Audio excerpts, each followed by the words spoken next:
What's up, everybody? You were tuned in to the Cris And Mal. podcast, episode 120, Takeover Wednesdays. Hope everybody's having a good Wednesday night, whatever you're doing, whether you're at home, at work, you're out and about in your car. Hope you have a good night. We got a full slate of topics to talk about called sports topics. But before we get into that, Maul, what is going on? Not much, man. Feeling good, man. How you doing? I'm good, man. I can't complain. It's my Monday. Mm-hmm. Mm-hmm. You know, so Smooth Monday. no, not at all. Not at all. I feel it. I feel it. I feel it. Stuff broke. You know. It's always a struggle. The Mondays, man. Yeah, Mondays, man. Work Mondays suck. yeah, for sure. All right, brother, man. Let's talk about these topics, brother. Let's do our NFL top five power rankings, man. Nah, for sure, for sure. I'll let you go first. All right, I'm gonna start bottom for the top. So number five, I got Pittsburgh. Russell Wilson got this team playing really well. Their defense is elite with T.J. Watt, Highsmith, Hayward, Joey Porter Jr., Mika Fitzpatrick. They got a squad over there. And like I said, Russell Wilson got this offense moving. Now they have played some bad teams. We're gonna get the nitty gritty of their schedule and see how for real the Pittsburgh Steelers really are. But for right now, they're doing really good. They're in a Mm-hmm. good spot. Number four, I got Washington. Jaden Daniels. I know he probably they probably should have lost that game, but Jaden Daniels continues to prove why he should have been picked number two overall in this draft. Might have been show that he should have been picked number one, but he's showing that he should have been a lottery ticket pick, and he's got Washington looking like a perennial playoff team, and possibly can win this division. So, I feel it. no, number three, I got Buffalo. Buffalo's been moving and grooving lately. Adding Amari Cooper just boosted their offense. Their defense is playing a lot better. And they one thing you can say about Buffalo, we talk about them, and sometimes they'll falter to good teams, but they're good at making bad teams look like bad teams. They will blow them out. So I got to show them love. Number two, I'm gonna go with the Lions. The Lions have been balling. They just blew out Tennessee. Jared Goff only threw for 85 yards. He had three touchdowns. He only threw for 85 yards. So Yeah, yeah. that just let you know how good their offense is with Jameer Gibbs and Montgomery and Laporta and Amon St. Brown. They don't have Jameson Williams right now. I do expect them probably after this week, they'll probably make a move. Maybe even tomorrow, they'll make a move for a pass rusher. Maybe Mm-hmm. Zadarius Smith. You never know. But this team is clearly the best team in the NFC. So Yeah. I got them number two, and then I got the Chiefs. They're 7-0 right now. Yes, I know people say the offense doesn't look it's ugly, whatever, but their defense is one of the best units on the field, and you can't argue with that. They got one of the better defenses out there. Yeah. Honestly, our lists are pretty much similar to the most part. Number one, I got the Chiefs. As I said, man, NFL, they're gonna find a way to get this team to be undefeated going into the playoffs, man. I think we all see it. It's all written, set in stone. Offensively, this team, I think they have their issues. They do have DeAndre. They got D Hop. They will get Isaiah Pacheco back. Hollywood Brown, he'll eventually come back. I think end of the year, maybe more closer to the playoffs, but we'll see. So Yeah, I think but we all know, man, this defense has been carrying this team all year, man. So I don't see them losing the game. I don't think the NFL would like to see them lose a game. They want that historical moment to go along with their three-peat to add, more juice to the fire of the storyline and it's going into the playoffs. So NFL wants that. Number two, I got the Lions. I think they're the best competition for the Chiefs at this particular time. yeah. Um, they have everything. I'm not really liking what I'm seeing with the whole Jameson Williams noise coming out of Mhm. that camp. That's not really good. But with this team overall, this team has everything. I wouldn't be surprised. I think they still need to try to find like a replacement for Aiden Hutchinson. Obviously, you're not going to find like a complete replacement, but No, you go ahead and just give up that third for Zadarius Smith for the Browns. Just go ahead and just give it up, man. This is your time to shine. This conference is yours for the taking. So I think the Lions should just go all in. Number 3, I got the Bills. This is another team that I'm really like what I'm seeing. I'm really liking the development of Keon Coleman. Obviously, Amari Cooper, he had the one highlight with the touchdown in his first game. He didn't really do nothing this past week, but the likes of with all those weapons they have with James Cook, Khalil Shakir, the 2 tight ends that they have. Obviously, Josh Allen is having an MVP style year. The only questions that we have is mainly with this defense. I think we would all like, maybe minus you, would like to see them add to this defense, whether it be a corner, safety, or something of that line, or maybe even add some defensive line to help with that pressure with Von Miller. But this team has been playing pretty well. Number 4, I have the Steelers at this spot. I just think with the addition of Russell Wilson, he has proven that he can take this offense to new heights. Now, obviously, we got to see if he can consistently maintain this, and obviously, if he could just stay healthy. He was having the calf issues, so if he can stay healthy with this team, you see he's unlocking George Pickens. He's unlocking this offense. This offense. Najee Harris has looked like goddamn Gale Sayers out there. You know what I mean? So, and I'm not the biggest Najee fan, but I'm a salute when salute needs to be happening. So, and then obviously TJ Watt is having an MVP style year. I know the MVP is for the quarterbacks only. I think you might as well just call it the quarterback of the year award, but TJ Watt needs to be in the MVP conversations. He's been amazing. He's got them through the Justin Fields experiment, and I think he single-handedly won that game this past week, man, with that strip. So got to shout out to him. And then number 5, I have the Commanders. I know they probably should have lost that game. The Bears did enough to win, and it was an ugly game.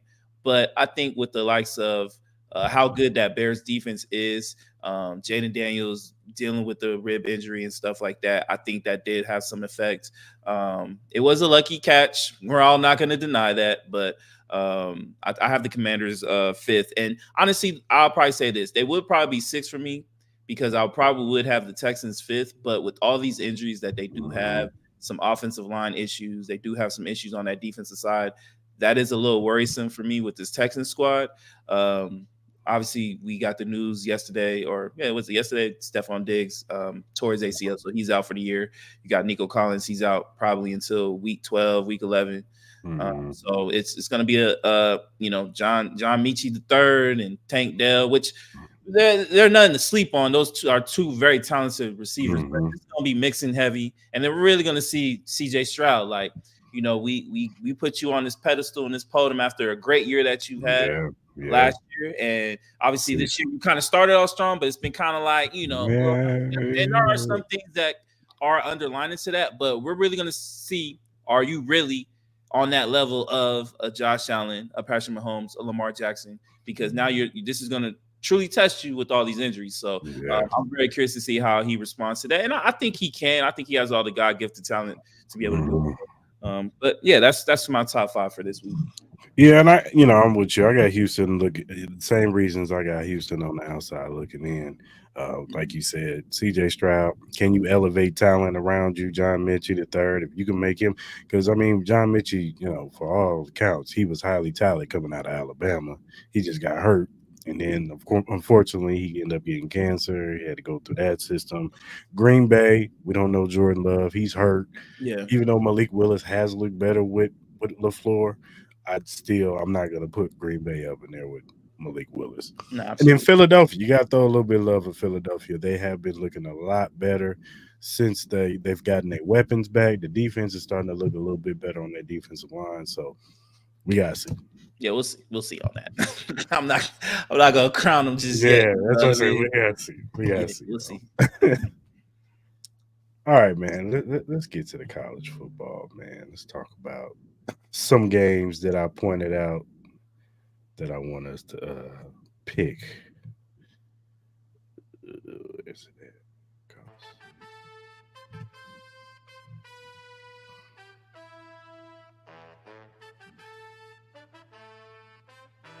All right, man. So we got number 4, Ohio State, going to number 3, Penn State. This is a huge game. It's Big Ten football, big rivalry. And I think this game is huge for James Franklin in this squad. If they can beat Ohio State, we could talk. We could talk about Penn State in a different light. I'm going with the upset. I'm going with Penn State, man. I think Penn State gonna pull it out this time, man. I think that defense is gonna do enough, and I think Drew Allar is gonna do enough to win this game. And I got Penn State winning 24-21 over Ohio State.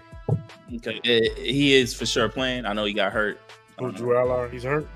He got hurt like I think 2 weeks ago, their last game or something like that, or 2 weeks ago. Yeah, I think it was like 2 weeks ago. I think it all comes down if he's able to play. I think Penn State's defense is. I think they're more up for the task. I think it also does help that it is in Penn State. You know what I mean? So that crowd is going to be pretty ruckus. And then obviously the last showing we saw of Ohio State against Nebraska, it wasn't the most positive thing that we have seen lately with them. So obviously I think Ohio State is truly talented.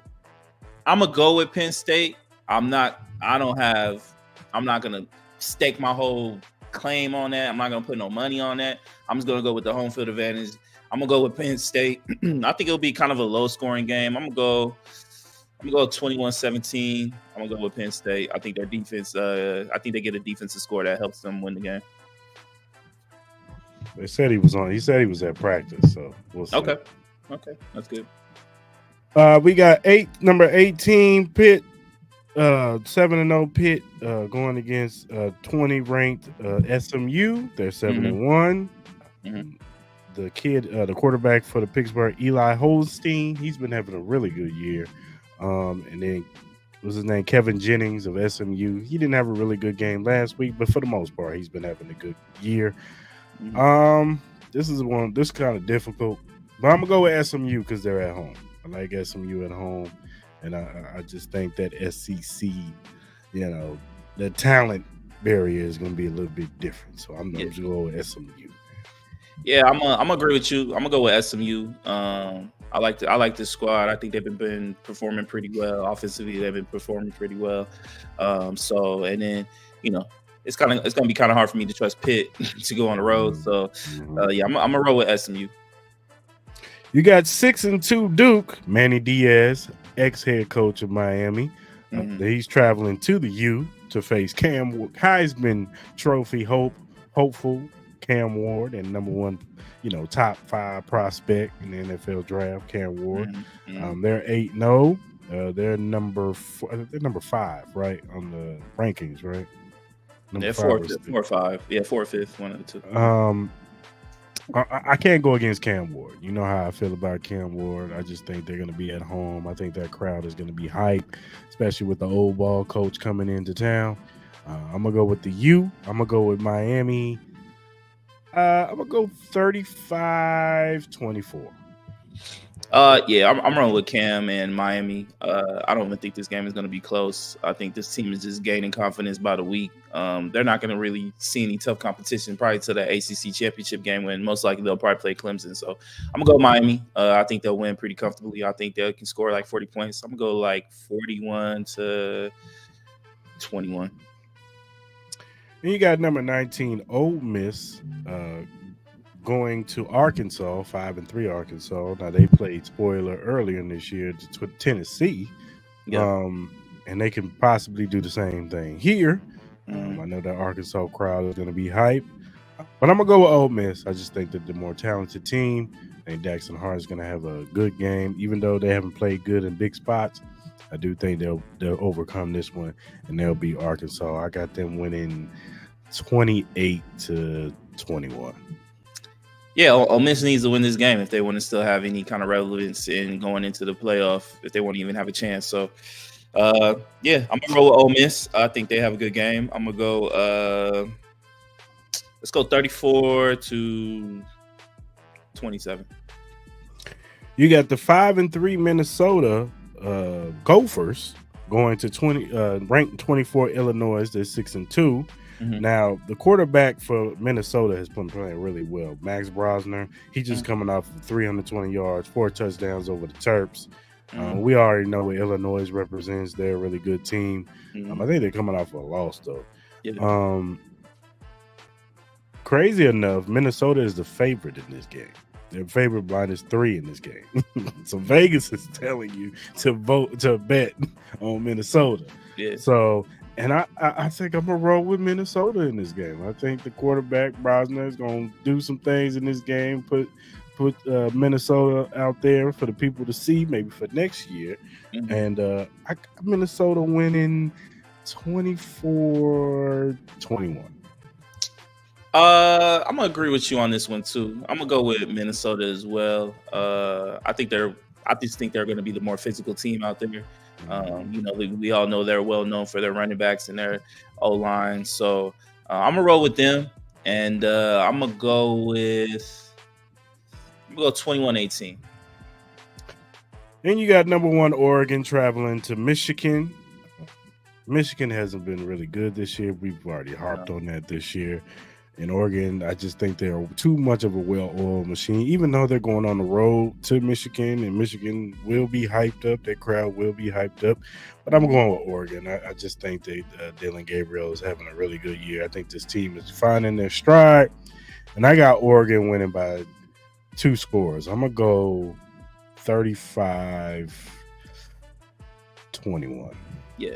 I wouldn't be surprised if this game in the first half was close. I think this defense will kind of hold their own against Oregon, but I just think how handicapped they are on the offensive side with Michigan, I think it's just going to cause problems. It's going to wear out their defense. They're going to be on the field for too long. I think Oregon's going to try to control the time of possession.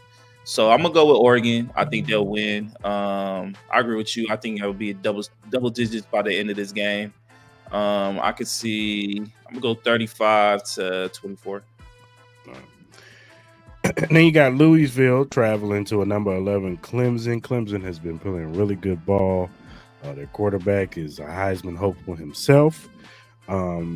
I'm gonna go with Clemson, man. Louisville, they've been losing a lot of the big games this year. So I'm gonna go with Clemson. I actually think this is not gonna be a close game either. I got Clemson winning like 42-24. I agree with you. I think Clemson wins. I'm not gonna say they made light work, but it's gonna be pretty comfortable. So I'm gonna go with Clemson double digits. I'll go. Let's have fun. Let's go 42-23. Then you got USC 4-4. USC going to Washington, who's 4-4. USC has not have a good year this year. A lot of people are talking about Lincoln Riley possibly not being the coach next year. I think this is gonna be a high scoring game. I'm gonna go with USC. I think it's gonna be a high score game. I'm gonna go USC 45-41. I'm gonna go Washington on this. I think they'll win. I don't know. It's just something about USC I'm not digging right now in the way they're playing. So I'm gonna rock with Washington. I'm gonna go. Let's go 33-28. Then you got Texas Tech traveling to Iowa State. I didn't write down their ranking. I know they're ranked, but I forgot their ranking. Apologies. But I'm gonna go with Iowa State. They've been on the roll. Texas Tech, they just coming off of a loss too. I just think Iowa State's just a better team. So I'm gonna go Iowa State 31-24. Yeah, no, Iowa State has shown some toughness throughout the game. Coming back, we've seen it. They got a poise about them, so I think they will remain undefeated. Keep one of their top rankings. I'm gonna go. Let's go 38-27. For sure, man. And that'll do it for the college preview week 9. All right, man. Let's talk about some NFL news, man. Anthony Richardson, quarterback for the Indianapolis Colts, has been benched for Joe Flacco. There's a lot of controversy around this. A lot of people are speculating it's because him tapping out of the game on Sunday is also, some saying, is also added on to the poor play that he's displayed. I'm asking you, Mal, do you think this was the right decision? It's hard for me to answer that question because I don't know what their mindset is. If you're talking about for winning for just this year, then I think this is the right answer. We all know Joe Flacco was the better quarterback for this team. Is it a little bit too late, especially off that loss with the Texans, when I think that could have helped them, potentially have a better chance of winning this division? Now that the Texans won both of those games, it's going to be pretty tough for them to get at least a home playoff game. They still have a chance to make the playoffs, but it's going to be a lot tougher. I don't know. The way they were kind of talking on the press conference, it doesn't seem like Anthony Richardson is in a favorable spot with the Colts right now. But you invested so much in Anthony Richardson. If you still think he's your future, I think it's the wrong thing to do. He needs as much playing time as he can get at this particular time. He didn't get much in college, and so far he hasn't got much in the NFL. So I get the frustrations with the certain things that he has done. I get the frustration with the whole tapping out with him leaving the game for a play. But let's call it spade. I think they should have just, went down with the shit with Anthony Richardson. Like, if this is just gonna lead to a bad year, and I get they invested so much into this team to have a positive year, it just is what it is, man. He needs all the experience that he can get. Now with everything going on, it doesn't seem like it's looking favorable right now. Sean Steichen has made it very clear that Joe Flacco is going to be the quarterback of the foreseeable future. They asked about the future, and he was like, he doesn't know if Anthony Richardson will be the starting quarterback again, which I thought was pretty eyebrow raising for me. Like, you know what I mean? I just don't get how you don't say, like, yo, we're just gonna sit him down, we're gonna recalibrate what he's doing, try to get him to look through the eyes on the side, and then next year, or unless if something happens to Joe Flacco, we'll put him back in. But we're gonna try to hold him out for next year and plan for next year with him. It doesn't even seem like they couldn't even give 100% on that. So I don't know. Like, Anthony Richardson doesn't seem too pleased about it. Some of the players within the locker room don't seem too pleased about it. It seemed like they heard some people. I forgot what player said.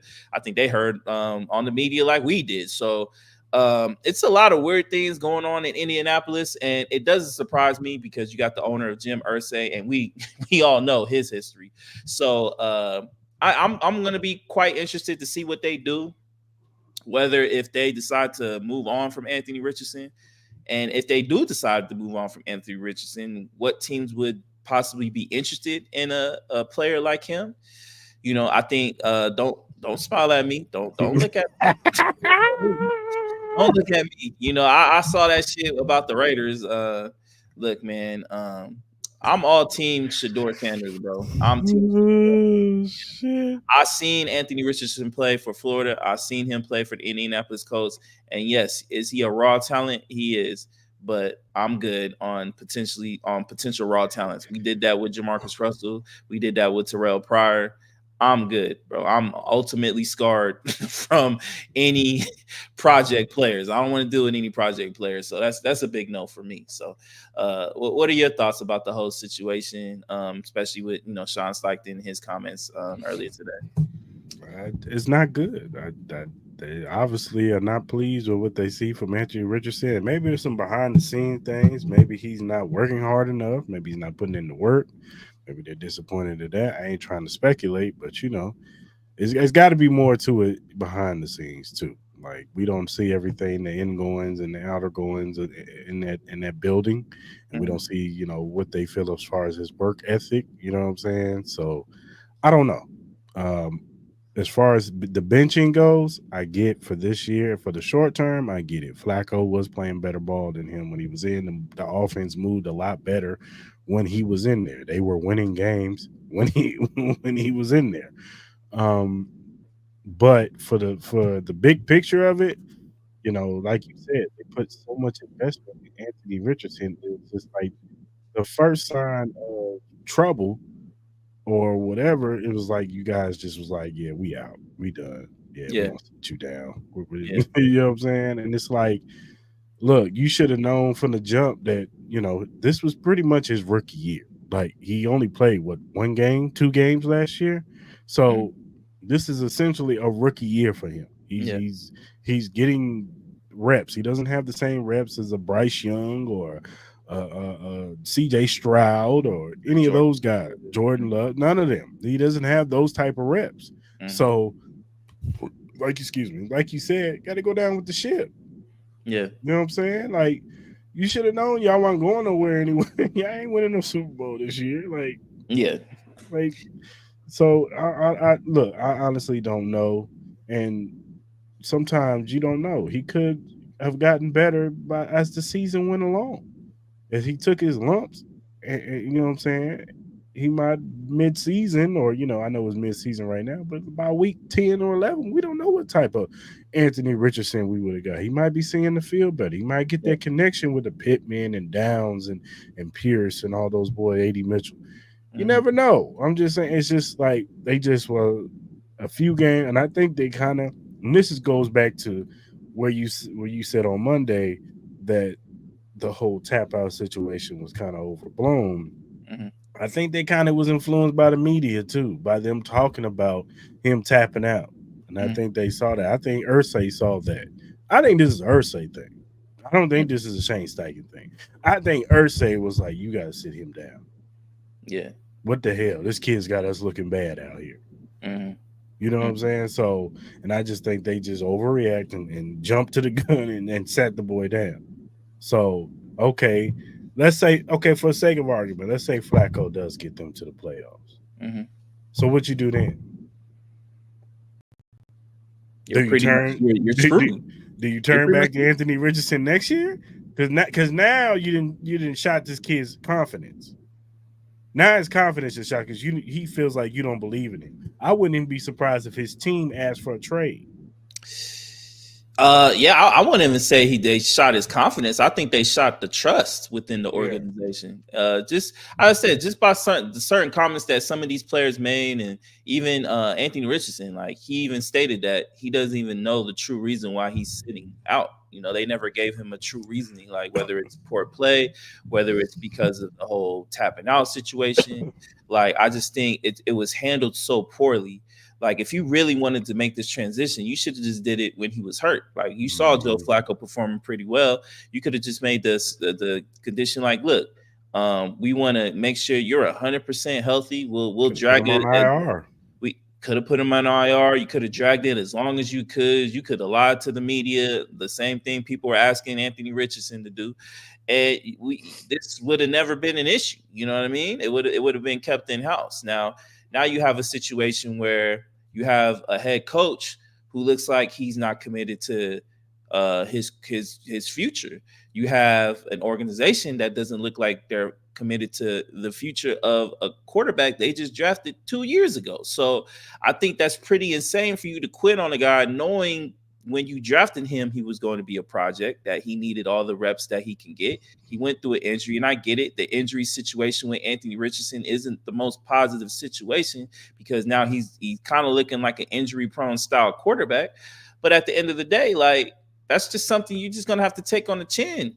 You got to give him at least a couple years, give him like a real true full season to actually go through his lumps and just see if he can even progress. Like yeah, you're gonna have to take the L on this year and just see what's up, and then go into next year all guns blazing and hoping that he can develop into the quarterback that you see Jordan Love being. Even cats like Jordan Love and CJ Stroud, who we put on high pedestals, they still struggle from time to time. We still see Patrick Mahomes struggling from time to time. It's hard to play quarterback in the NFL. It's not going to be all roses and dairies. It's just not going to be that. So I think they're just rushing to judgment. And I think it's going to be a situation where I think it's going to be interesting in the offseason because, as you said, if Joe Flacco takes this team to the playoffs and they look like a totally different team, I find it hard for them to return to Anthony Richardson. And I find it hard for Anthony Richardson to want to return to this team. And there's going to be somebody that will take him on as a project. They will. You can look at the New York Giants. I get it, Mhm. my Raiders. I'm personally don't want to deal with that, but if they decide to do it, I would understand it, especially if it's a situation where we don't get the quarterback that we want, like i.e. Cam Ward, i.e. Shador Sanders, because there's just a lot of terrible teams out there. You don't know what Seattle's going to do with Geno. I get it. They gave him a contract, but you just never know.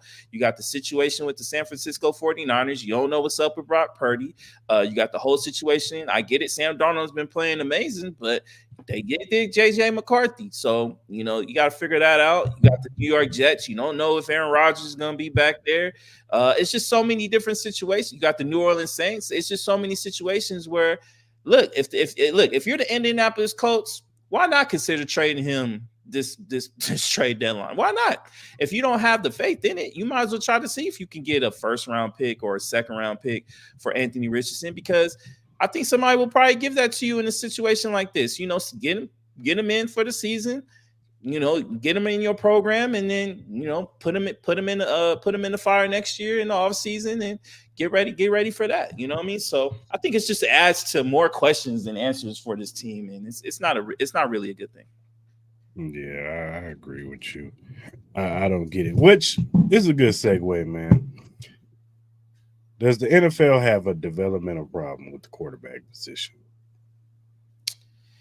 I think they do to an extent, because I think we're in a place where if you don't win quick, you're out. Like, people are just so willing to excommunicado you as a quarterback, because it's just so much pressure for you to find the next great thing. You know what I mean? People are trying to find the next Patrick Mahomes. You know what I mean? Like, even though that's not going to happen for another 10 years.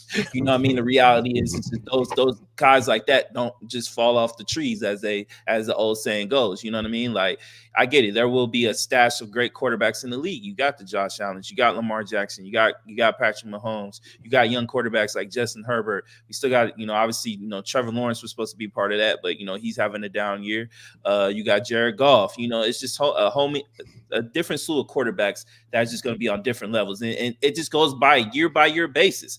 Patrick Mahomes, I get it. People think Patrick Mahomes is the best quarterback. He is. But he's not the best quarterback this year. You know who's the best quarterback this year? It's Lamar Jackson. It's Jared Goff. It's Josh Allen. They're all playing better than Patrick Mahomes currently right now. It just is what it is. Now, is Patrick Mahomes going to probably find a way to fucking win games in the fourth quarter? He will, because he's just in the right. They put him in the right position, and I think a lot of that has to do with Andy Reid. More so than Patrick Mahomes. I just think they puts him in the right situation, and Patrick Mahomes just does crazy shit from time to time. But at the end of the day, the NFL does have a problem, because they're just, they put so much pressure on these coaches to find and these GMs to find the perfect quarterback, and it's just hard, man. It's just not going to happen. I get it with the 7-on-7s. It feels like there are more better qualified quarterbacks than we had 10, 20 years ago. But it's still going to be hard, man. We see the inconsistencies every day with the great quarterbacks that we do have, that it's just tough. Jalen Hurts, it's tough.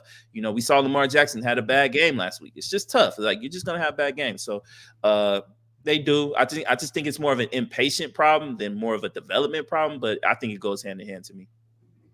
I think it's more so of a bad coaching problem. I think it's more bad coaches in the NFL, if anything. Like, there's not a lot of good coaches that coach up these and we just talking about the quarterback position. There's not a lot of organizations where you'll be like, their head coach is like quarterback whisperer per se. You know what I'm saying? Like, it's not a lot of, and like you said, and then on top of the impatientness of them not developing them. If they're not ready by year 2, then we ready to get rid of them. And even fans nowadays are impatient. Back in the day, you gave a quarterback 3 years, at least 3 years. Fans are always impatient, though. They are, but I'm just saying, back in the day, you would give your quarterback at least 3 years. As an organization, yeah, you would. You would give them 5 years. You would give them 3 to 5 years to develop, because and some of these guys, they come out, they don't come from the greatest programs that develop quarterbacks. A lot of these guys use their athletic ability, a la Anthony Richardson, who can run all over you, and he's 6'5", and he's a big ass tank, and he just run over everybody. Mm-hmm. And a lot of these dudes being men amongst boys when they in college. You know what I'm saying? So they're playing against guys that are not going to the NFL. Let's just say it. So they get to the big leagues and everything is faster. You know what I'm saying? And then you find out that these guys have never, they haven't been in their playbook like they should have been. They don't do film study like they should. They don't sit, now they're the first one's in and the first one out. You know what I'm saying? Like, they don't have good study habits. You know what I'm saying? They can't read a defense. They don't know what the hell a cover 2 is and a cover 3 and all this other stuff. You know what I'm saying? They can't tell you if the linebacker's doing this and the safety's creeping up. Like, they can't tell you that stuff. They just play football. So I think it's a coaching thing from college into the pros. Well, I think that all underlines in development. I Mhm. think you as a GM, you picking the right quarterback for the right system, and then you developing them in that system. I think that's all under development. You know what I mean? And I just think it all comes down to the impatience of it, the misdiagnosis of the quarterback that you really need, but you just kind of get in more of this like fan zone of it, especially like during the combine season and all that. Uh, I think a lot of these teams are so just stuck on these like lists of that the Mel Kipers and Tom McShay's put out. I just think you need to just go out and just look at these quarterbacks truly. Like I think some of these GMs need to just go out yourself. You know what I mean? I get it. You have a scout team and all that, and you paying these people to scout certain players out, and hopefully they get it right. But if your job is on the line, and I'm not saying they don't do this, I'm sure a lot of them do. But if I'm the GM, I'm gonna have a scout team. But if it's gonna be the quarterback that I'm potentially gonna look at, I'm going to some of these big games and I'm gonna look. I'm gonna be on the road just as much as some of these scouts are, because at the end of the day, that's my ass on the line. You know what I mean? So, and then on top of that, yeah, I think there is bad coaching, especially you get a quarterback and you put him with a defensive minded head coach. You better make sure you have a quality offensive coordinator that's gonna be able to develop these guys, develop these quarterbacks, and not just any kind of OC. You need one of those, Cliff Kingsbury's. You need one of those Ben Johnson. Ben Johnsons. You need one of those. You know what I'm saying? And I get it. There's not a lot of those like that. So the old Sean McVays and stuff like that, I get it. But you got to be smart when you choose these quarterbacks. Like if you know you're gonna have a defensive minded look, I'm in a philosophy. If you're gonna have a defensive minded head coach, it's better to have a veteran QB. I get it. You may not want to, and I get sometimes the market is not as great as maybe some of these rookies. But if you're going to get a rookie, make sure you get a veteran in there so you don't have to play those guys until you for sure can get a quality OC, or make sure you can actually properly develop these quarterbacks, because some of these cats need to sit for a year or two. Some cats need to do the Patrick Mahomes. Some cats need to do the Jordan Love. But then you're going to have the special cases like a Peyton Manning, like a CJ Stroud, where they can just start and play, and then they're just going to be boom. You know what I mean? And they'll go off, do pretty well. So, I think it's per team. Obviously, I think there are certain teams that develop quarterbacks a lot better than other organizations. I think it's kind of been true. I think the Packers have a good track record with developing quarterbacks. I think the Niners, to a degree, have a pretty decent record of developing quarterbacks.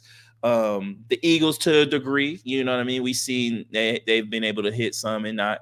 And then you have teams like, I'm gonna say it, like my Raiders, who just for some reason cannot find the right quarterback. Like, you know what I mean? So I don't know, man. It's a slippery slope when we kind of talk about this. I don't think there's one right answer to why people are having trouble with quarterbacks, but I think development is one of the issues. Yeah, for sure. All right, man. Let's just touch on the World Series real quick. The Dodgers close out the series. Yeah. Congratulations. It was a 7-6, right? Yeah, that was an amazing game. I think that was a classic game. One of the classics. Yeah, the Yankees got up early 4-0. Yeah. And they went up with 5-3. 5-0, and tied 5-5. Yeah. Yeah. Tied it up. And I think the Yankees had got it 6-5. Mm-hmm. And then Dodgers pulled it out 7-6. Yeah. They end up striking out the Yankees at the end and winning the World Series, man. So shout out to the LA Dodgers, man. They pulled it off. Shohei Ohtani has got his ring. He's got his championship. Yeah. And just for a minute, I'm pretty sure they're going to be the perennial favorites next year. Maybe even the Phillies. I don't know. But, this was this is probably one of the better years of baseball, man.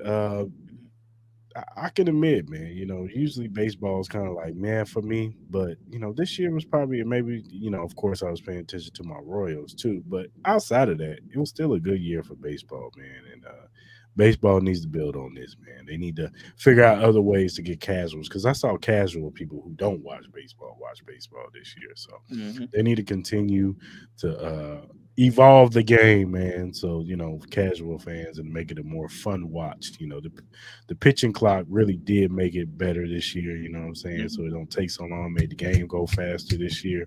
Mhm. But they got to continue to implement other things into this game to make it go faster. But like I said, shout out to baseball this year. It was really good year. Shout out to the Dodgers, and I'm looking forward to next year. Nah, man, I think this playoff year was really good, really great. We had some exciting games. I get it that we all kind of expected this series to go a little bit longer, but I think we did get two classic games, game one and then this closeout game. Um, I think were all time classics, man. It was a back and forth style game. Shout out to Freeman. I think Mhm. I'm not sure if he won MVP. I'm pretty sure he should win MVP Yeah. for the World Series. I know Shohei didn't have the greatest of series for the World Series, but he was one of the main causes on how and why they got to the World Series. Bueller did an amazing job closing the game out. Shout out to the Yankees though. They gave us some good ones. Shout out to Jazz, man. Shout out to Aaron Judge finally showed out. He did have that bad era that kind of caused the whole 5 run the 5 run comeback for the Mhm. Dodgers. It kind of caused that, and a lot of mental errors for the Yankees. A lot of dumb mental errors in this Mhm. game that were very surprising. Garrett Cole, he pitched one hell of a game, minus that the whole I forgot what inning it was when they came back with the 5. But Mhm. at the end of the day, I think the big story with the Yankees is, can they sign Soto back? I think that's going to be one of the bigger stories going into the Major League offseason. Obviously, we won't get an answer until their meetings. I think they usually happen in February or something like that, or January or something. But the sweepstakes for him are going to be large. You got the Dodgers that I'm sure they're going to be involved, the Yankees, the Mets, maybe the Phillies, maybe the Cubs, maybe the Rangers or one of these other teams. Great year. Hopefully they can keep this momentum. Obviously with Otani and Judge and that excitement with the 50-50 and Aaron Judge with the home runs and stuff like that. Shout out to Mookie Betts. Shout out to LA, man. I know they had a lot of great teams these last couple of years with a lot of disappointing losses in the playoffs. For them to finally get the hump and win one. And then obviously now they'll actually get their parade, because obviously we all remember they won it during COVID and they didn't get the parade, i.e. like my Lakers. At least they won. Hopefully this is a sign that my Lakers, unfortunately, the way we look today, don't look really promising. I'm sure I'm gonna go on my rant probably on Monday. But look, man, shout out to the Dodgers, shout out to the homegirl Brittany, man. I know she out there celebrating. She probably drunk as fuck right now. She probably on her way to LA if she's not in LA right now. So shout out to all my Dodger homies out there, man. Be out there, be safe. LA, be safe, man. Enjoy it. Have some fun, man. Don't burn too many cars down. You already rob enough stores out there, so keep it to a man, please. And enjoy yourselves, man. Look forward to the parade, man, for y'all, man. So shout out to the Dodgers, man. Yeah, for sure. All right, man. Let's do our better short 5 picks, man. All right, let's do it.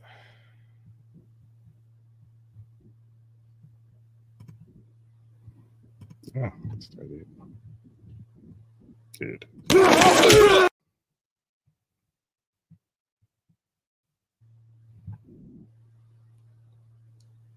All right, you want me to go?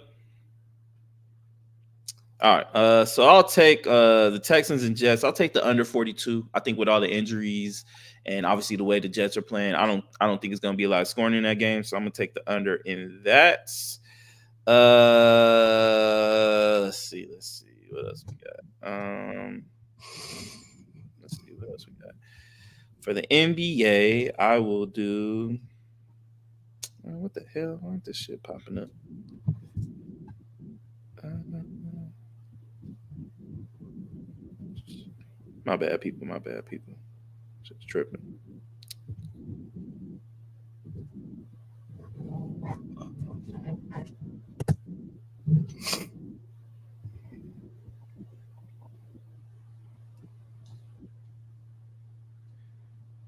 For hockey, I'll take the Boston Bruins plus 1.5. I'll take that. And I will also take the Chicago Blackhawks money line. For sure. All right, I'm gonna go NFL. I'm taking the under in the Giants and the Houston Texans game under 42. Atlanta versus the Cowgirls. I got Atlanta -2, and then Detroit versus Green Bay because I don't know if Jordan Love is playing. I'm gonna take the -3 for Detroit. And then in college football, I got Clemson -10.5 over Louisville. I'm taking the -20 and a half for Miami. I'm gonna take that 13.5 for K State, -15 Oregon, -2.5 Texas A&M, and I'm taking the +138 money line Penn State. For sure, for sure. For all my people out there, if you go to any of our social media platforms, you'll see the link for the Bet US website. Click on it. First time users on it. You bet a minimum of $100 up to $5,000. This is, like I said, first time users. Put in the promo code JOIN125. You get 125% sign-in bonus plus 10% gambler's insurance because they got other things on the website.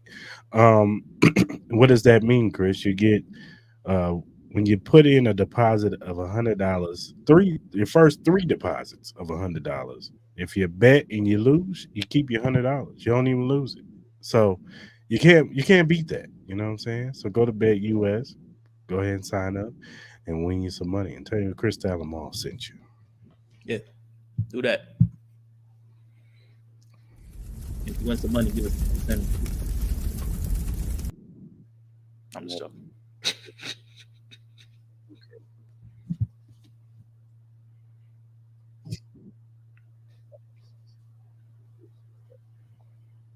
Give me a second.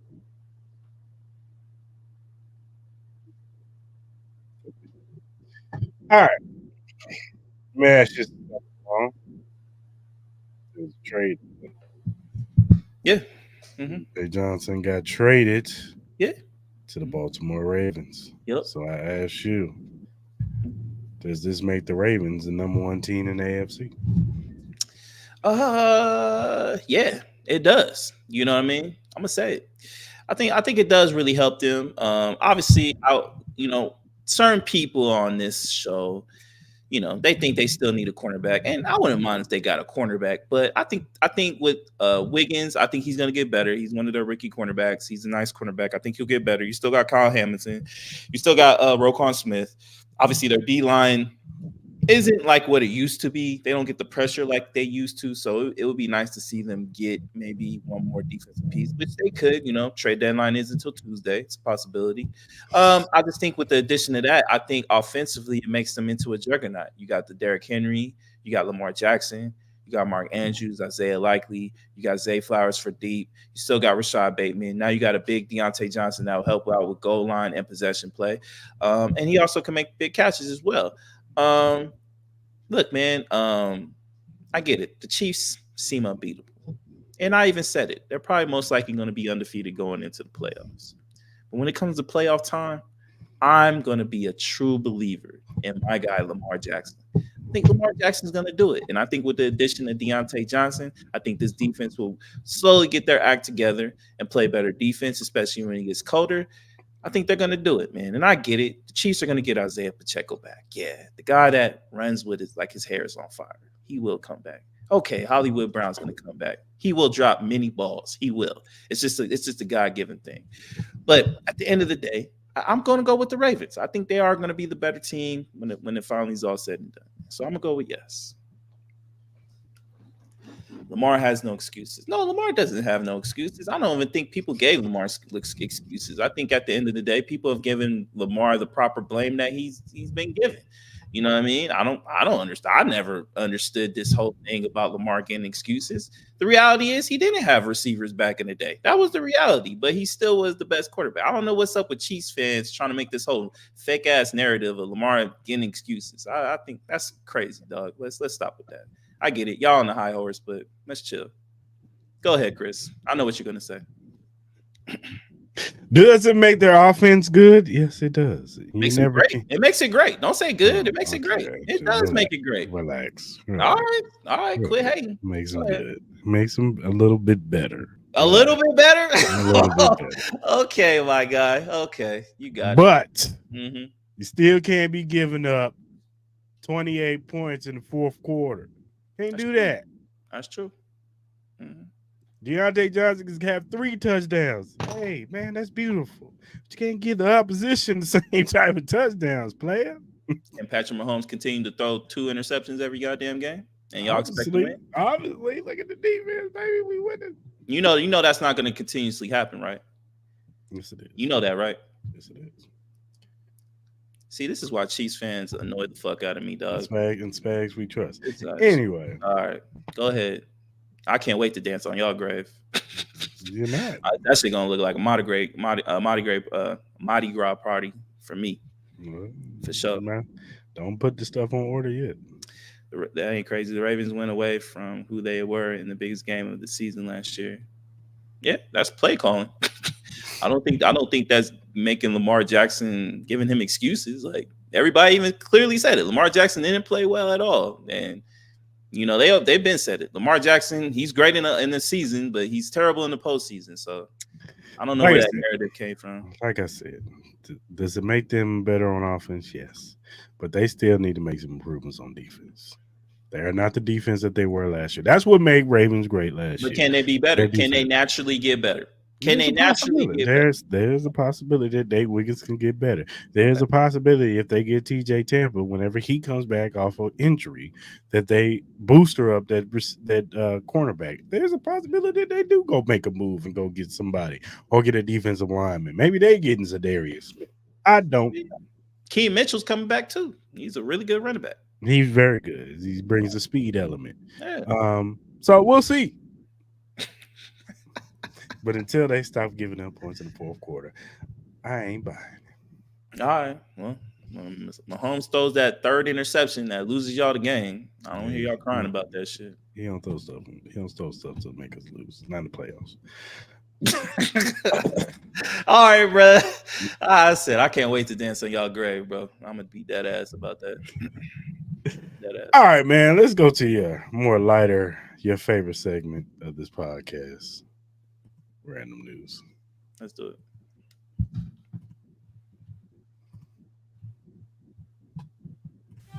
It is now time for Mal's random news.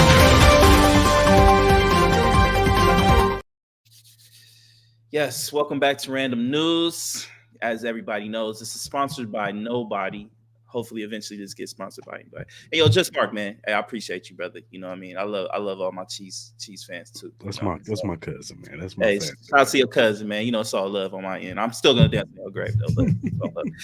But so, anyways, in random news, I'm sure people saw the blowout in Cleveland. You know what I mean? Lakers got dog walked. I don't know. LeBron looked old by the day. But obviously, Bronny made his debut in Cleveland. Finally got his first 2 points, his first 2 inaugural points in the league. So, you know, I know Bronny's going through a tough situation, but LeBron James said this about tonight's game. I think he's better than I would have been in that situation. If the roles were reversed, I don't know if I would be able to handle it. Do you agree that LeBron James, with his statement that Bronny James handled this way better than he could, and that LeBron himself would have handled this worse than Bronny What James? if he was Bronny in Bronny's situation? Yeah, in Bronny's situation, himself in Bronny's situation. He's playing with his dad. I don't know, man. The kid, I mean, he was 18 who had to handle running with grown men. You know, harder than that. Yeah. So yeah, I ain't buying it. Nah, look, I'm gonna say this. Bron got to stop lying, bro. When are we gonna call him out for being a habitual liar, bro? He has to stop, bro. This is diabolical lying, bro. My man is crazy. I ain't picking up what he's saying. In other news, it seems like your guy Patrick Mahomes and his lovely wife Brittany are encouraging to possibly get a WNBA expansion franchise for your city. What are your thoughts? Do you think this is going to happen? And are you guys going to steal Caitlin Clark? I don't know about the Caitlin Clark stuff, but this will be good for the city. They already support the soccer team out there, the Kansas City Current. So I think this will be a good turnout for the WNBA team if they get one. So I think it'll be good for the city. Do you think this will help you guys get an NBA team in the future if you guys were to get a WNBA team? I don't know. I still don't know about that one. Okay. Okay. I still don't know about that. Okay. In other news, it seems like Diddy's sons are ready to throw down. Seems like they attempted to fight Ray J due to some of Ray J's comments of about Diddy. And then lo and behold, you know who the Batman and savior of this fight was? You're Christopher none other Brown. Chris Breezy himself. So what are your thoughts about Diddy's sons still acting a fool, knowing they have the big spotlight on them, and knowing it's Ray J and Chris Brown being the savior of Ray J himself? There's three parts. Diddy's sons, lay low and shut up. Mm. Ray J, you're 40 some years old. Go sit your ass down somewhere. And Chris Brown, shout out to you, man, for trying to de-escalate the situation, brother. You're the only one that's showing true maturity in this whole situation. Very true, very true. Shout out to Chris Breezy. Keep doing your thing. In other news, seems like the Cowboys are going to get one of their All-Pro cornerbacks back. Deron Bland is off IR. Do you think this will help him with the addition of Michael Barbecue chicken is back, baby. Legs, thighs, and breast are back on the field, boy. That's crazy, dog. I call him that. Man, that's insane. That's his name. Barbecue, all pro corner, barbecue chicken. That's what they should have put on the list. Not the Deron Bland. Yeah, we'll see. We'll see how it goes. I don't think he's going to change much, but you never know. In other news, it seems like jaywalking in New York City is now legal. What do you think about this? And do you think other cities should also adopt this law? Does it matter? I mean, now it just means the cops are going to stop being petty, pulling folks over just for walking across the street, not in the crosswalk. Yeah. And see if LA follows suit, because they'll pull your ass over for anything, smack the shit out of you. Yeah, that's true. That's true. I don't know how I feel about this, but Nick, motherfuckers jaywalk every time. So especially in Vegas. All right, in other news, it seems like the viewership for the NBA has been declining per awful announcing. I saw that. And I thought of you. So ESPN's opening doubleheader averaged 1.6 million viewers, down 42% from 2023's debut of Victor Wembanyama. The Bucks Sixers was 1.71, down from 2.55 million. The Suns versus Clippers was 1.52 million viewers, down 49% from last year's comparable game. And Thursday's game, Spurs versus the Mavericks, were 1.4 million viewers, 29% decrease from previous year's comparable. What are your thoughts about this? I have my own thoughts, but what are your thoughts? People ain't using the normal cable systems to watch their games. Mm-hmm. Some people are going to sports books to watch their games and local bars, and they're not watching it in their homes because you can just go to other places and watch it, over there, So I don't take too much into this, you know what I'm saying? Plus there's so many other sports that's on right now. You got the World Series that's on right now. So I'm pretty sure a game was on during the opening night. It was.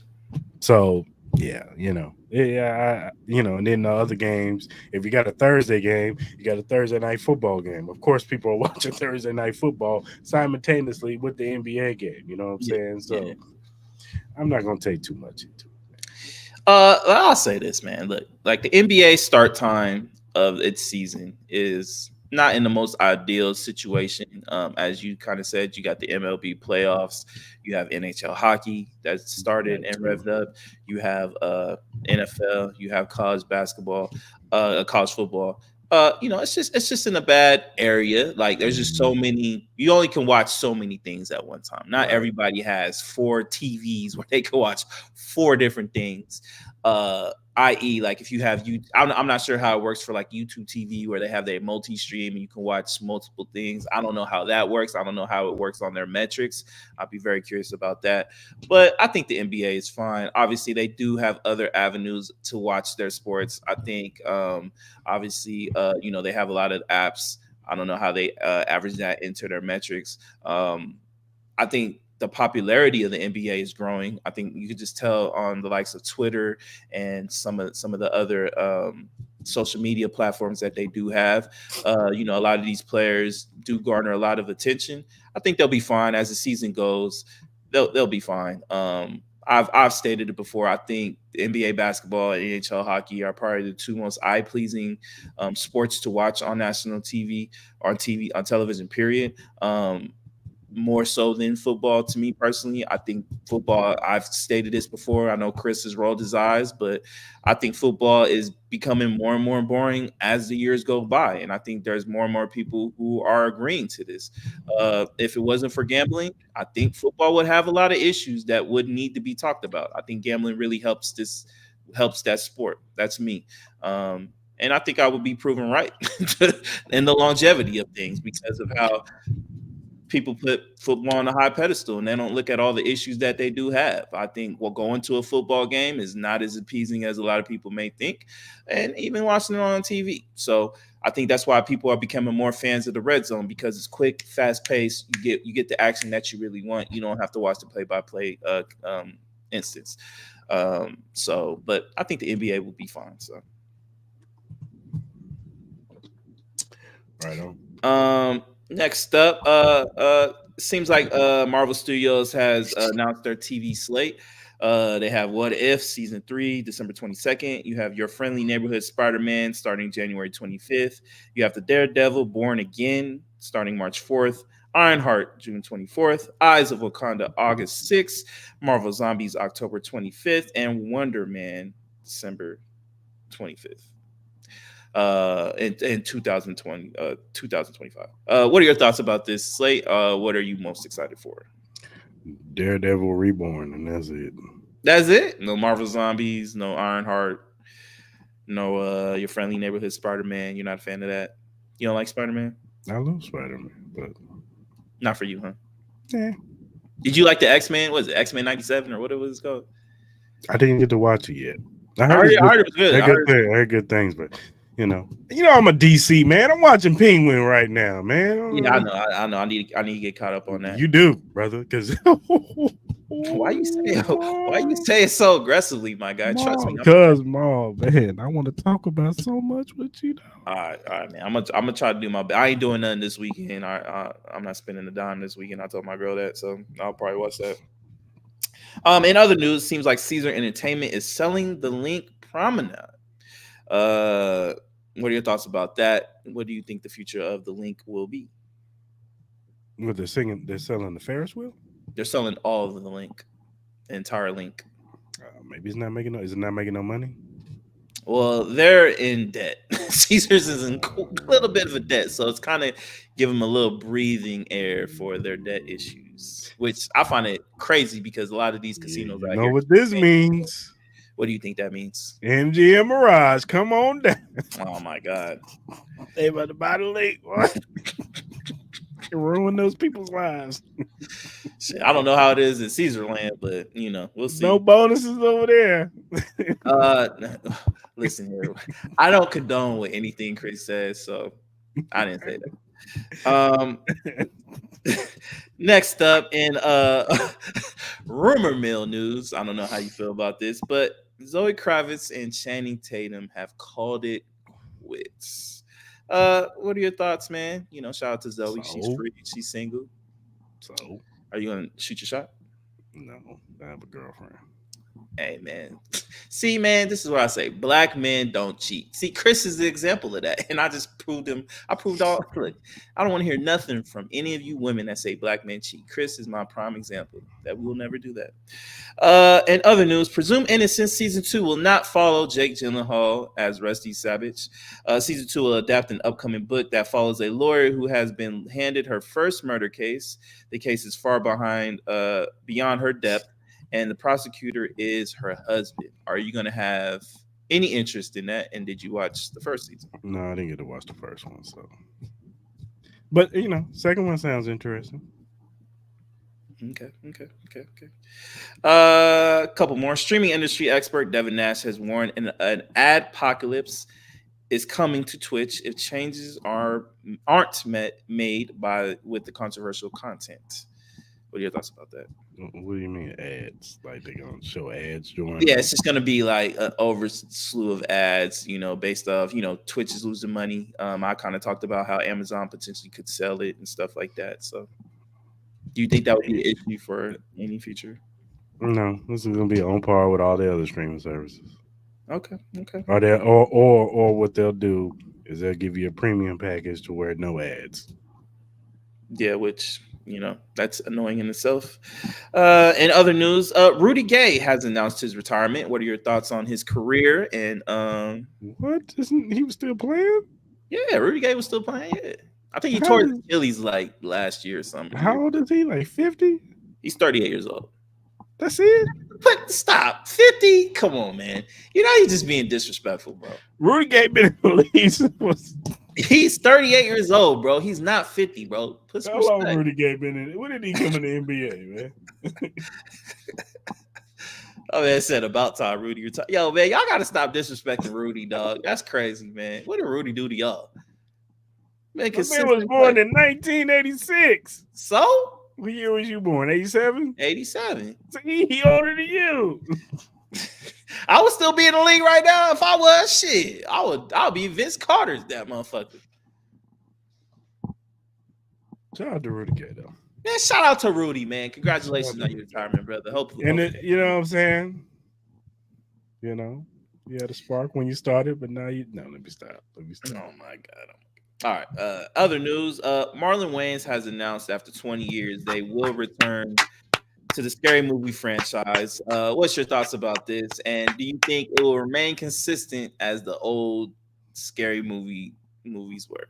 Yeah. You get Marlon, Sean, Keenan, Damon in the same room at the same time. Let's go. I'm with it. Let's go.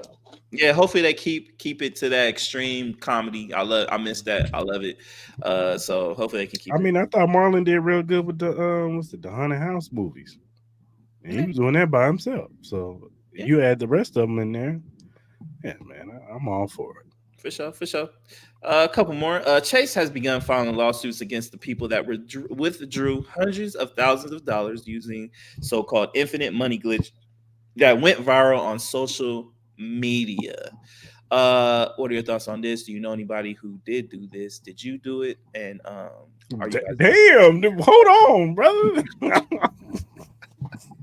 Hold on, brother. Why are you trying to implement me in this? Trying to be the feds?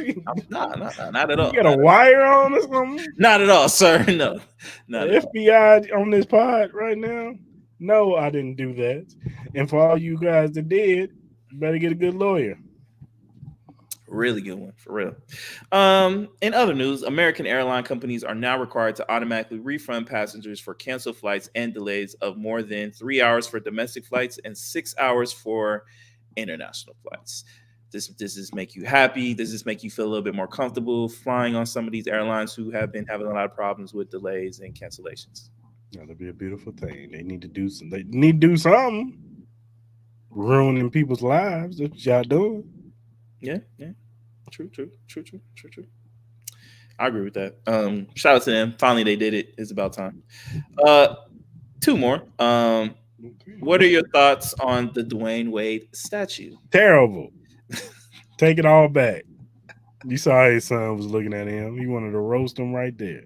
Yeah. I know that look. My sons give me that look too. when they want to get on you. Yeah.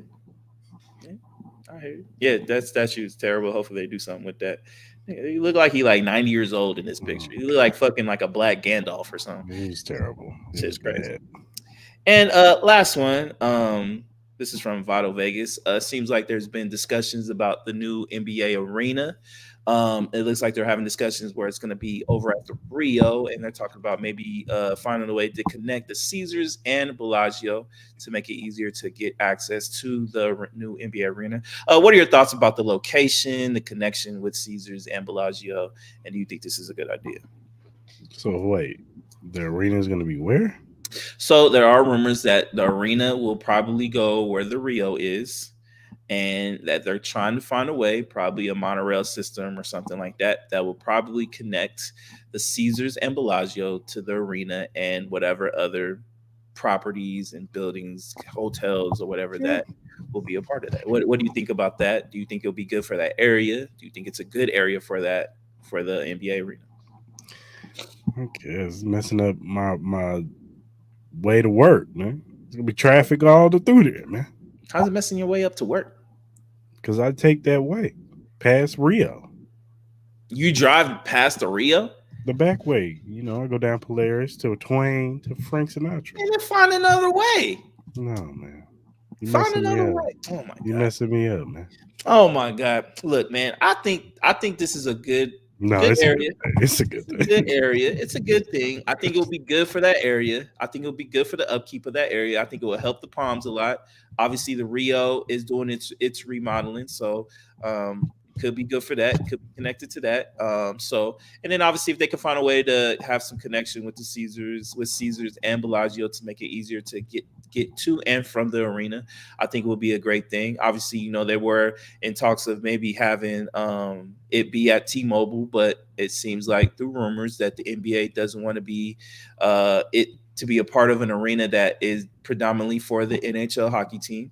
They want their own arena for their team. I just think it's only a matter of time before they announce that Vegas and Seattle will get these teams. I think they'll probably make the announcement, I would assume, sometime by next spring. I would assume they already got the TV deals done. So it's only a matter of time. Let's just get this ball rolling so we know what's up. So I think this is going to be far more moved along than the baseball team. I think the baseball team has had a lot of issues. I personally am starting to believe that we're not going to get the A's. I think we're going to eventually get another team or an expansion team just by everything that's going on with that. So keep your eyes on that. And that's everything about random news for this week. Yeah, right on. All right, man. Let's do our NFL Week 8 picks. Let's do it, man. Let's cue some music. I thought you about to drop a Metro Boomin beat or some shit. I found this beat on YouTube. Shout out to the people who made this beat. Let's go. What, man? All right, man. Tomorrow we got the Houston Texans visiting the New York Football Jets.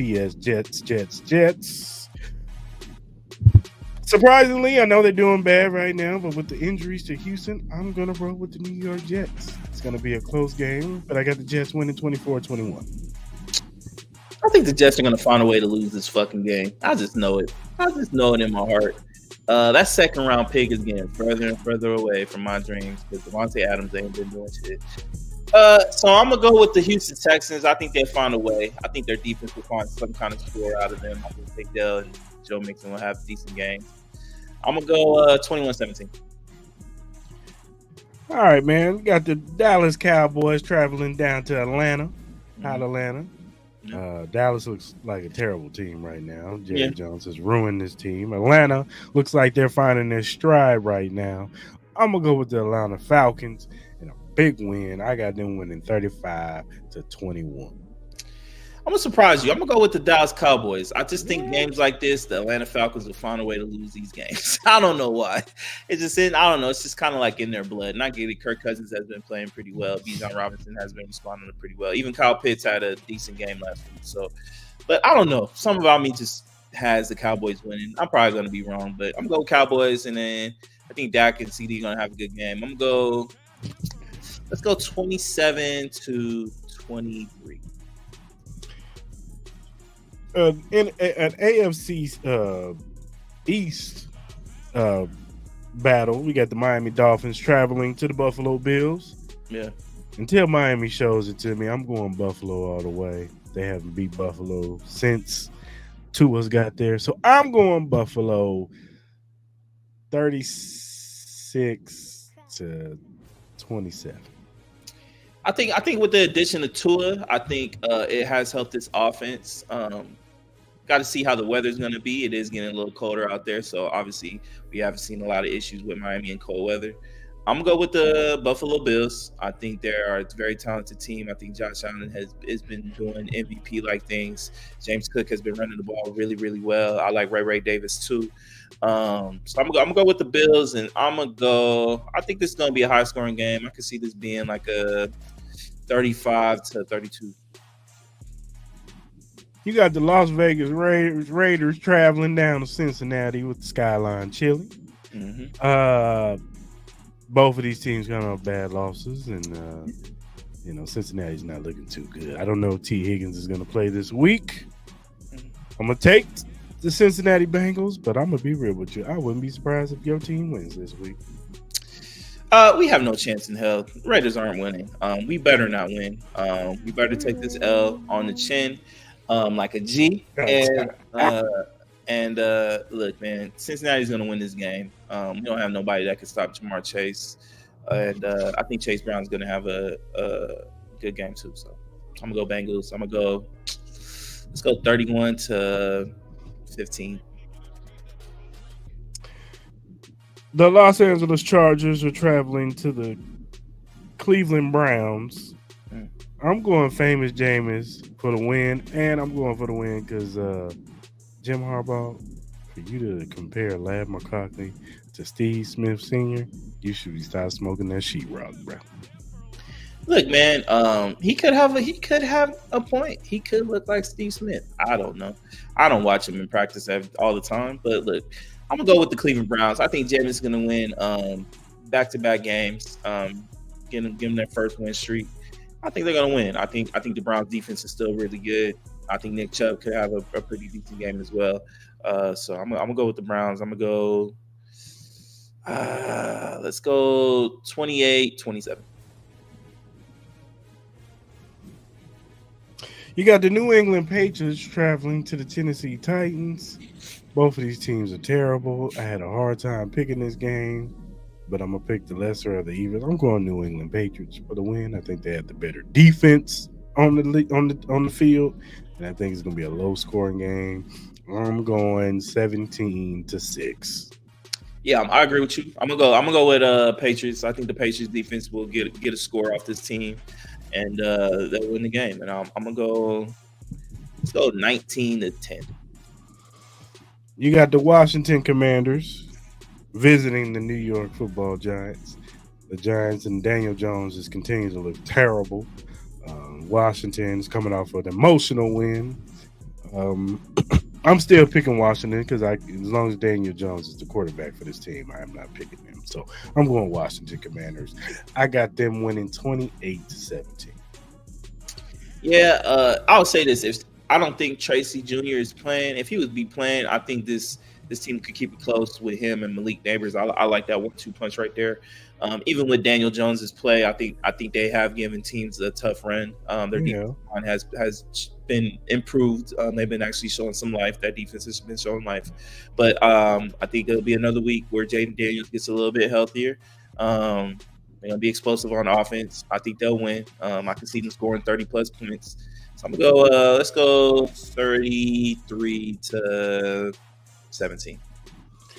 You got the New Orleans Saints traveling to the Carolina Panthers. I literally flipped a coin to pick this matchup because I had no idea who was going to win this damn game.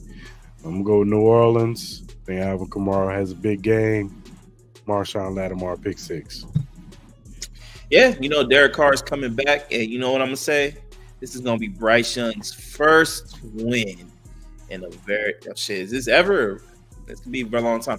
Either way, Bryce Young's going to get a win, and it's going to help my Raiders get closer to that number 1 pick. So I'm gonna take the Panthers beating the Saints. I'm gonna go 17-13. You got the Denver Broncos traveling to Baltimore. Now, there's been a report that Lamar Jackson is out with a back and an ankle injury. So we'll He's see how out or that. he's questionable. Well, he didn't practice today. So we'll see how that affects him. Maybe it's just a little rest or whatever.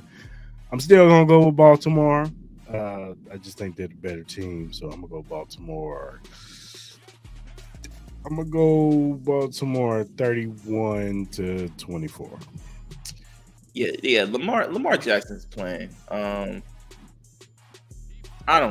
no way he's not playing. I think he's gonna play. But I think it's gonna be heavy Derrick Henry.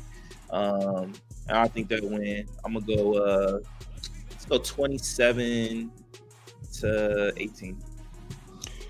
You got the Jacksonville Jaguars traveling to the Philadelphia Eagles. Jacksonville coming off of another loss. Philadelphia coming off of a big win over Cincinnati. I think Jalen Hurts and them are starting to find their stride. So I'm going to roll with the Philadelphia Eagles. I got them beating Jacksonville 35-21. Yeah, no, Eagles, fly, man. I'm gonna roll with the Eagles, man. Jags has been too inconsistent. Christian Kirk is hurt. Obviously, you got Bigsby, and he kind of dinged up a little bit too. But yeah, I'm gonna go with Eagles. I'm gonna go. Let's go 28-21. Caleb Williams and the Chicago Bears are traveling to Arizona to face Kyler Murray and Marvin Harrison Jr. the second or third, whatever. I'm gonna go Arizona.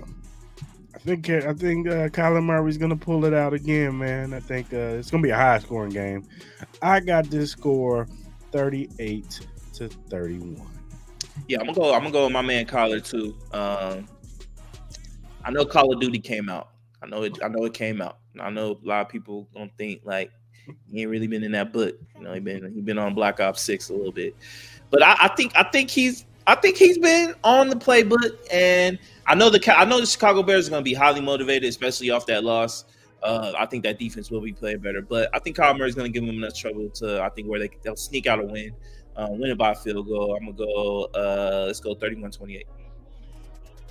You got the Detroit Lions traveling to the Green Bay Packers in Lambeau Field. Now I don't know if Jordan Love is going to be playing in this game. If he's playing, I will probably pick Green Bay and Lambeau.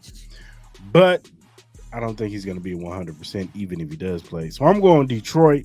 It's going to be a high-scoring game. If Jordan Love plays, it's going to be high-scoring. I got the score 38-35. But if Malik Willis plays, then I got Detroit winning 35-27. Whether Jordan Love is playing or not, the Detroit Lions are winning this game. This is just a formidable machine, man. They're just too good. I think they're better than the Packers. I think the Packers are good, but I don't think they're better than the Lions. I'm gonna go with 35-27.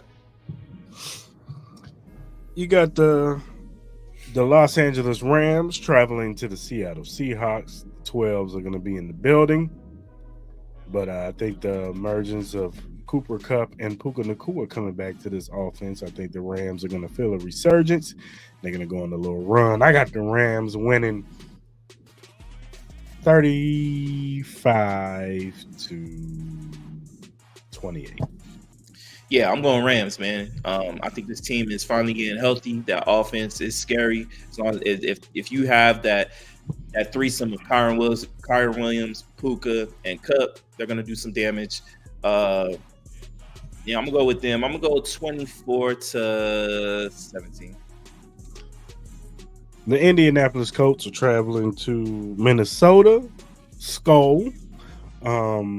They just traded. They lost Darryl Sile for the year, Christian Darryl Sile for the year, but they did trade for Cam Robinson, another top left tackle out there. So he should shore up that side of the ball. I'm gonna go with Vikings. I think they, got that bad taste. I think they feel cheated for last week. I think they're going to come out. Brian Flores is going to put together a good game plan. Kevin O'Connell is going to get out there. Justin Jefferson is going to have a big game. I'm going Minnesota 38-30. I'm going Colts, man. I think that Joe Flacco effect is really going to take its course, and I'm gonna go Colts. I'm gonna go 30-27. Then you got Monday Night Football. You got Tampa Bay traveling to Kansas City. Tampa Bay, they are without Chris Godwin. They are without Mike Evans. I'm going Kansas City, of course. I think we win 28-17. Yeah, I think this might be one of the easier games to pick. I'm gonna go Chiefs. I think Chiefs will win. Patrick Mahomes is gonna keep it close because he's gonna throw at least 1 to 2 interceptions this game. It's just gonna happen. And all Chiefs games are close at the end, and they'll pull away. I can see them winning by probably like 4 to 7 points. So I'm gonna go Chiefs. Let's go 34-24. All righty. And that'll do it for the NFL Week 8 picks. All right, man. You got anything else, man? Do I have anything else? That is a good question. Nah, man, I really don't. It's not really much on my mind. What about you? Is there anything you want to get off your chest or anything like that? No. I think we covered everything that we needed to cover. Okay. Yeah, I think we're good then. You ready for Halloween? Is Halloween an overrated holiday to you? No, not at all, man. I love Halloween. I don't dress up or anything like that. I don't give candy to them badass kids. I do not. But at the end of the day, I do love scary movies. I do love the experience. I do love haunted houses, not the real ones, just the fake ones. You know what I mean? I had a good time at Universal. I enjoy it, man. You know what I mean? I think Halloween is kind of like, for me, the beginning of the holiday season, going into Thanksgiving, going into Christmas, going into the New Year. It's the start of the cold weather. Now, I'm not a fan of cold weather. I do prefer the warmth, but I do like rocking my clothes. You know what I mean? It's cozy season, so we getting ready for that, and NBA and all that. So great sports time. You know what I mean? Beautiful time. So get to spend it with your loved ones, get to spend it with your family. So it's a great time. Obviously Halloween's tomorrow, so happy Halloween to everybody. Hopefully y'all be safe. Make sure y'all kids check out for them razor blades and your candy and stuff. Don't want you to choke on anything like that. You know what I mean? Make sure y'all best behavior. Don't be fucking ringing doorbells and leaving. Like, don't do that shit. You know what I mean? I will chase you with a broom. So yeah, man. Shout out to the badass kids, man. Shout out to shout out to all the beautiful women out there that are going to be wearing pretty much nothing tomorrow. We will see that tomorrow at the hotel. Shout out to y'all. Keep it cozy. Keep it comfortable. What you talking about? You do know what I'm talking about. I don't know what you're talking about. I don't be looking right. at that stuff. Oh, okay. I'm sure we're going to see a lot of nurses. And, you know what's funny? I saw a video. It was like this girl, I think she dressed up like Poison Ivy, but then there was like a half naked Steve Harvey chick that I thought was hilarious. I thought that shit was hilarious. So, I'm very interested to see the creative costumes out there. I think that's another great thing about Halloween as well. So, and then I can't wait till Universal Horror Nights opens out here. I can't wait for that too. So, when's that coming out? Yeah. Should be open next year. I think like next fall. I think like in like August or September, something like that. So I will be there when it opens. Are you gonna go? Are you gonna go to Horror Nights? Who am I gonna go with? You got your girlfriend, right? She don't like stuff. You want to go as a group? You want to go as a group? Get a crew? You know what I mean? Get me, you, get Tyra. Get Nicole. We can get Audra. We can get Marcus. We can get Ben. We can get Alex. We can get the whole crew. You know what I'm saying? We can invite Alexis. We can invite everybody. Let's just have like a big old group out. We can set that up. We can definitely set that up. Okay. Are you doing anything for Halloween? No, not taking your lady ain't going out. Y'all not passing candy around. Y'all not doing nothing. Probably not. The lights will be shut off. Oh, you one of those, huh? We ain't got no candy, so don't on the door. Back up. I had to take a girl's son to go get his costume yesterday. He's gonna be Toon Squad. I think it's gonna be Bugs Bunny. Toon Squad, huh? Okay. For the Space Jam, you know what I'm saying? So. Have you seen Ron Clark's costume? That's making rounds. Bill Belichick. Yeah, what are your thoughts about that? Some people have a problem Mm. with him wearing that, even though Bill Belichick was like right next to him, so he didn't have a problem with it. I ain't got no issue. If Bill ain't tripping, why am I tripping? I get it. Yeah, it's white face. Shut up. Do you think it's comparable to blackface? No, Okay. no, because the intent is not there. That's true. That's very true. Blackface was meant to make fun of, make a mockery of. Yeah, that's true. Ryan ain't. Oh, I'm gonna put this white face on to make fun of Bill Belichick. No, wearing a costume. And he did it in front of him. It's not like, motherfuckers did it in their living room type shit. You know what I'm saying? But no, I feel it. I feel it. Whatever. Get your stuff on. What's your favorite candy? What's your favorite Halloween candy? Reese's, man. Twix. Snicker bars, man. If you only could have one, which one would it be? Twix. Twix? That's your go-to? Mm-hmm. It used to be, not anymore. Why not? You know I can't have sugar. Oh yeah, that's true. That's true. My bad, brother. If I had to choose one, I would probably choose. I'll probably choose Twix. I do like a good Snickers bar. I do like a good Snickers bar. Good, them Snickers be smacking. I do. I'm not a big chocolate fan, but I do like that. I do like the Sour Patch Kids. I do love the Starburst. I do like that. Yeah, I do like that. I do. None of that bullshit. That candy corn shit gotta go. Anybody that passes out candy corn, y'all need to go to hell, bro. Y'all on some bullshit, bro. Y'all trick or treating ain't what it used to be, It ain't like when we was kids. We actually go house to house. Nowadays they got these trunk or treats. You just go to them and they got the trunk or treats. Like shit, the homegirl at work, man, she take her kid. They got like fucking In-N-Out burgers out there and all kind of shit. That's when you rich. You go to you go to any of these churches now, they be having stuff too. So yeah, they got that too. They got the thing at Town Square as well. I agree with you. Candy corn eaters, bro. Come on, man. Y'all worse than nah, I ain't gonna say it. Catch that leftover candy for cheap on. Oh, facts, bro. Yo, why is candy so fucking expensive? Have you seen the prices of some of these bags? They be asking for like $15. I'm like, y'all bugging. Y'all bugging on this candy prices, bro. Y'all tripping. Yeah. Did you vote? Huh? You voting this year, right? Yeah, I'm gonna turn in my ballot tomorrow. Okay.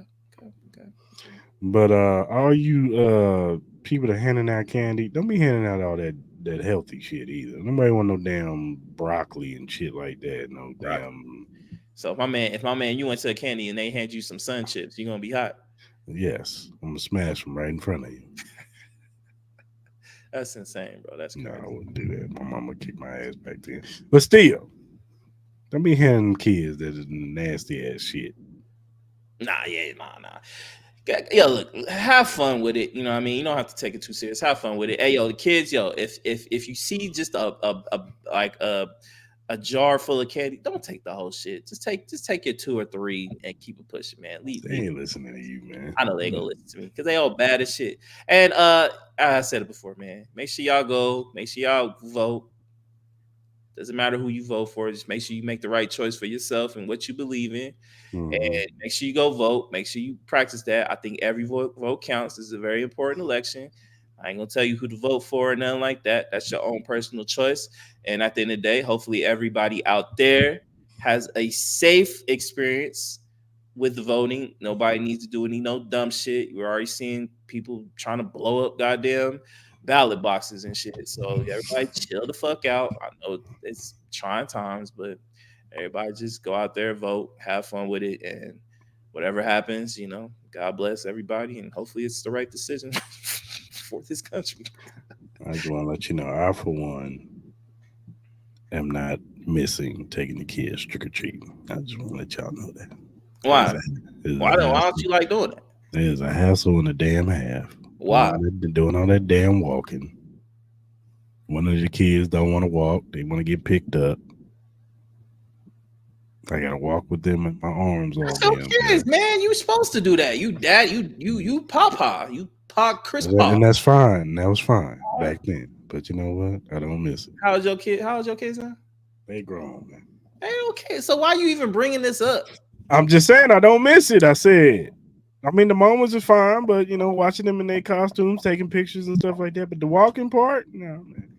Oh my God, the walking. That's what you're complaining about. The walking. No, man. Oh my God, get this guy.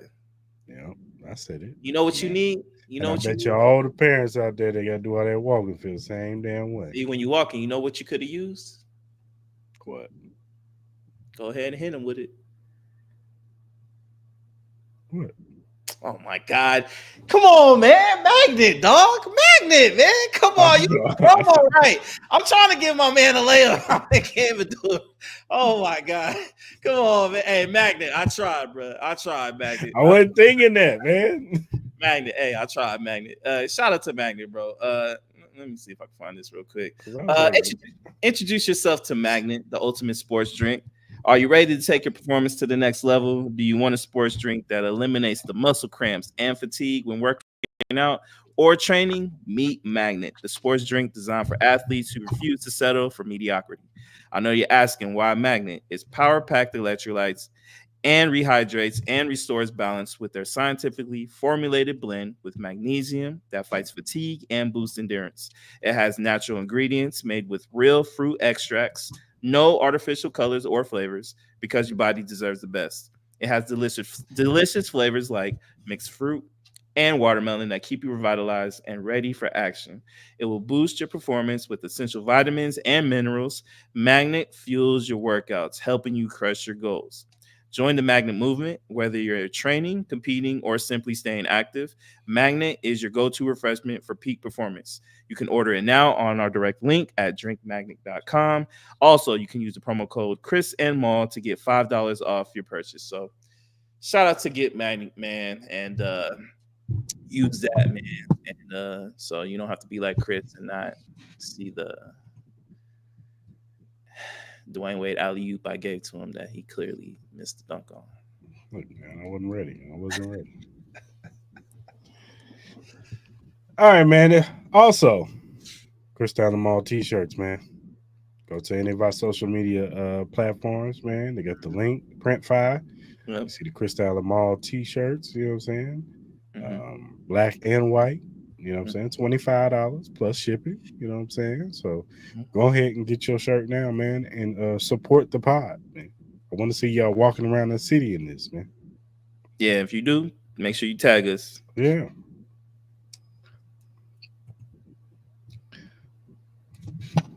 I got the shirt on right now. See how good that looks? You see how that looks? Looks fire. It looks fire. I love the black one. I love the black one. Alrighty.